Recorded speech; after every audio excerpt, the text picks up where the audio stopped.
Premier ലീഗിൽ ലിവർപൂളിന്റെ dream run തുടരുകയാണ്. കിരീടത്തോട് കൂടുതൽ അടുക്കുന്നു എന്നൊക്കെ വേണമെങ്കിൽ നമുക്ക് പറയാൻ സാധിക്കും. മാൻ സിറ്റി ഇപ്പം സീസണിലെ രണ്ടാമത്തെ മത്സരത്തിലും പരാജയപ്പെടുത്തിയിരിക്കുകയാണ്. നിലവിൽ 11 പോയിന്റിന്റെ ലീഡുണ്ട് ലിവർപൂളിന്. ആർസണലിന് 53 പോയിന്റും ലിവർപൂളിന് 64 പോയിന്റും ആണുള്ളത്. 27 മത്സരങ്ങളിൽ നിന്നാണ് ലിവർപൂൾ 64 പോയിന്റ് ഇപ്പോൾ നേടിയിരിക്കുന്നത്.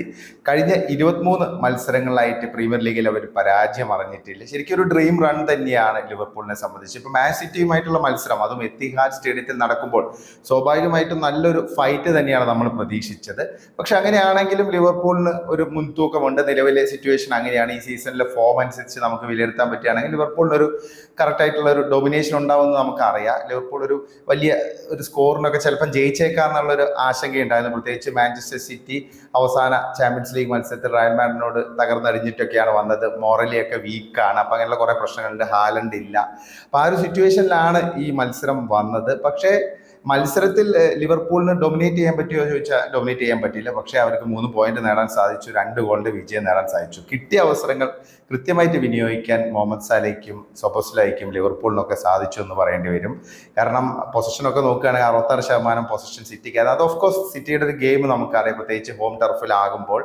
പക്ഷേ ലിവർപൂൾ സിറ്റിയെ വളരെ ബഹുമാനിച്ചുകൊണ്ട് തന്നെ അതിസാഹസത്തിനൊന്നും മുതിരാതെ വളരെ സേഫ് ആയിട്ട് തന്നെ കളിച്ചു. കിട്ടിയ അവസരങ്ങൾ നന്നായിട്ട് യൂട്ടിലൈസ് ചെയ്ത് അവരുടെ ഒരു ബേസിക് ആയിട്ടുള്ള ഒരു ഗെയിം അവർ പുറത്തെടുക്കാതെ തന്നെ അവർക്ക് 3 പോയിന്റ് നേടാൻ സാധിച്ചു എന്നുള്ളതാണ്. അപ്പോൾ ഈ ഒരു ഫ്ലെക്സിബിലിറ്റിയാണ് സ്ലോട്ടിന്റെ കീഴിൽ ലിവർപൂളിന്റെ ഒരു ഫ്ലെക്സിബിലിറ്റി തന്നെയാണ് ഇത് സൂചിപ്പിക്കുന്നത്. കാരണം അറ്റാക്കിംഗ് ഗെയിം ആണെങ്കിൽ അറ്റാക്കിംഗ് ഗെയിം, അല്ലാതെ കുറച്ച് ഓഫ് ദ ബോൾ അത്യാവശ്യം നല്ല രീതിയിൽ തന്നെ റെസിസ്റ്റ് ചെയ്തുകൊണ്ട് കിട്ടിയ അവസരങ്ങൾ യൂട്ടിലൈസ് ചെയ്ത് കൗണ്ടർ അറ്റാക്കുകളൊക്കെ വഴി സ്കോർ ചെയ്യുന്നു. ഇപ്പോൾ 2 ഗോളുകളും അങ്ങനെയൊക്കെ തന്നെയായിരുന്നു. ഒരു ഗോള് ശരിക്കും സെറ്റ് പീസിൽ നിന്നാണ് വന്നത്, കോർണറിൽ നിന്നാണ് ഫസ്റ്റ് ഗോൾ വന്നത്. അത് സലയുടെ ഒരു ഷോട്ട് അല്പം ഡിഫ്ലക്ഷനോടെയാണ് അത് ഗോളായി മാറിയത്. പക്ഷേ സോബസ്ലോയിൻ്റെ ഒരു ഇന്റലിജന്റ് ആയിട്ടുള്ള ഒരു അസിസ്റ്റ് ഉണ്ടായിരുന്നു. പിന്നെ അതുകൂടാതെ രണ്ടാമത്തെ ഗോളാണെങ്കിൽ സലയുടെ ഒരു കിടിലൻ പാസ് ആയിരുന്നു. അത് നന്നായിട്ട് തന്നെ ഫിനിഷ് ചെയ്യാൻ സോബസ്ലോയ്ക്ക് സാധിച്ചു. അപ്പോൾ സോബസ്ലോയും സലയും തമ്മിലുള്ള ആ ഒരു കോമ്പിനേഷൻ നല്ല രീതിയിൽ തന്നെ വർക്കൗട്ടായി. പിന്നെ ലിവർപൂളിന്റെ ഡിഫൻസിന് ഒരു ബിഗ് ക്രെഡിറ്റ് തന്നെ കൊടുക്കണം. ഇബ്രാഹിം കൊനാട്ടയും വെർജിൽ വാൻഡേക്കും ശരിക്കും തകർത്തു കളിച്ചു എന്ന് പറയാം. കാരണം മാഞ്ചസ്റ്റർ സിറ്റിയുടെ തുടരെയുള്ള അറ്റാക്കുകളുടെ മുനയൊടിക്കാൻ ലിവർപൂളിന്റെ ഡിഫൻഡേഴ്സിന് സാധിച്ചു. പ്രത്യേകിച്ച് 2 സെന്റർ ബാക്കുകളും ടവറിംഗ് ആയുള്ള 2 സെന്റർ ബാക്കുകളും സിറ്റിയുടെ ഉയരം കുറഞ്ഞ താരങ്ങൾക്ക് വലിയ ഒരു പ്രതിസന്ധി തന്നെ സൃഷ്ടിച്ചു എന്ന് പറയാം. ഹാലൻഡിന്റെ അഭാവം ശരിക്കും നെളിച്ചു. കാരണം പലപ്പോഴും ക്രോസുകളൊന്നും വേണ്ടത്ര രീതിയിൽ യൂട്ടിലൈസ് ചെയ്യാൻ സാധിച്ചില്ല. പിന്നെ ക്രോസുകളും കുറവായിരുന്നു. കാരണം നല്ല രീതിയിൽ തന്നെ ഒരു ഹോൾ യൂണിറ്റ് ആയിട്ട് ഡിഫെൻഡ് ചെയ്യാൻ ലിവർപൂളിന് സാധിച്ചു എന്നുള്ളതാണ്. പക്ഷേ സവിനിയോ ആണെങ്കിലും റൈറ്റ് വിങ്ങിൽ പിന്നെ ലെഫ്റ്റ് വിങ്ങിൽ ലോക്കും, ഈ 2 താരങ്ങളും മാക്സിമം ശ്രമിച്ചു.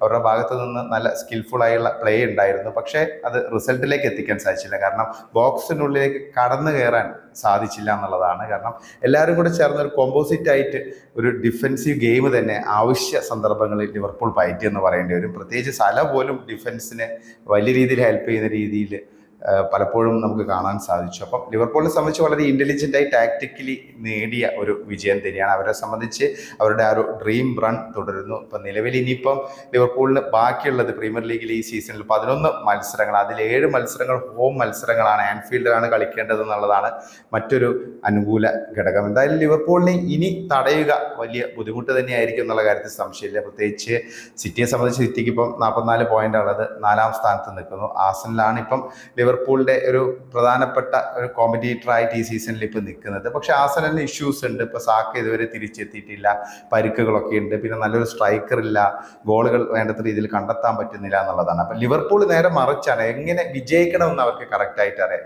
ഏത് മത്സരത്തിൽ എങ്ങനെ ഒരു വിജയത്തിന് വേണ്ടിയുള്ള ഫോർമുല അത് അവർക്ക് കണ്ടെത്താൻ പറ്റുന്നുണ്ട്. അർനെ സ്ലോട്ടിന്റെ ടീമിന് സാധിക്കുന്നുണ്ട് എന്നുള്ളതാണ്. അപ്പൊ എന്തായാലും ഒരു മനോഹരമായുള്ള പെർഫോമൻസ് ആണ് ലിവർപൂളിന്റെ ഭാഗത്തു നിന്നും ഉണ്ടായിരിക്കുന്നത്. സിറ്റിയെ സംബന്ധിച്ച് സിറ്റിയുടെ ഒരു ടോട്ടൽ ഗെയിം നോക്കുമ്പോൾ ഒരിക്കലും ഒരു നിരാശയൊന്നും തോന്നുന്നില്ല. പക്ഷേ സിറ്റിക്ക് സ്കോർ ചെയ്യാൻ പറ്റുന്നില്ല.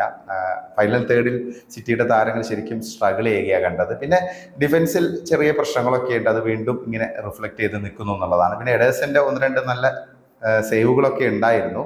പക്ഷെ ടോട്ടലി ഈ ഒരു മത്സരത്തെ വിലയിരുത്തുകയാണെങ്കിൽ ലിവർപൂൾ ശരിക്കും സിറ്റിയെ വിത്തൗട്ട് ബോൾ തന്നെ ഔട്ട് പ്ലേ ചെയ്തെന്ന് പറയേണ്ടി വരും. കാരണം സിറ്റിയുടെ ഒരു ബേസിക് ഗെയിം എന്താണെന്ന് നമുക്കറിയാം, ഒരു പൊസഷൻ ബേസ്ഡ് ആയിട്ടുള്ള ഗെയിമാണ്. പക്ഷെ അതിനെ വളരെ തന്ത്രപൂർവ്വം തന്നെ ആർനെ സ്ലോട്ട് സമീപിച്ചു, അതിനനുസരിച്ച് റിസൾട്ട് ഉണ്ടാക്കിയെന്ന് പറയേണ്ടി വരും. അപ്പൊ എന്തായാലും നമുക്ക് കാത്തിരിക്കാം എങ്ങനെ വരും എന്നുള്ളത്. നിങ്ങൾക്ക് എന്താണ് തോന്നുന്നത്? ലിവർപൂൾ കിരീടം ഉറപ്പിച്ചു, പ്രീമിയർ ലീഗ് കിരീടം ഉറപ്പിച്ചു എന്ന് നിങ്ങൾക്ക് തോന്നുന്നുണ്ടോ? നിങ്ങളുടെ അഭിപ്രായം കമന്റായി രേഖപ്പെടുത്തണേ.